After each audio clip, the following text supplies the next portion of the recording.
ozu late Ezinne Eunice Mekaowulu abụrụgo nke eniri na n'obodo ya ma bụrụkwazị na Nnewi late Ezinne Eunice bụ onye nke nwụrụ ka ọ gbara afọ 91 ma bụrụkwazị onye nke a na-akwanyere ugwu dịka onye nke bụ onye ụka Katọlik na onye nke sokwazi n'otu ndị nne dịgasị iche iche.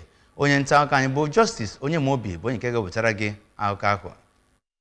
Ka enyimozu ahụ bụ nke akara na Holy Spirit Catholic Church Mkpọka Okpuno Nnewi. Onye nọ n'isi nchụaja ahụ bụ Reverend Father Anthony Obiamalụ chetara ndị otu Kristi na Chineke bụ onye na-enye ụgwọ ọrụ nyegara ndị mmadụ ka ha si wee bie ndụ ha n'ụwa ma dozikwa ha ka ha lụsie ọrụ ike iji wee gbanarị ntaramahụhụ ga-adịrị ndị ahụ na-anaghị eso okporo ụzọ nke Chineke. N'oge ọ na-ekwu okwu n'afa ndị ezinụlọ ahụ, nwa izizi onye ahụ nwụrụ anwụ bụ Maazị Peter Mekaowulu bụ onye kọwara nne ya dịka nwaanyị dị uchu ma bụrụ onye ihe Chineke na-amasị ma bụkwaziarụ onye ahụ inyere mmadụ aka na anụ ọkụ n'obi.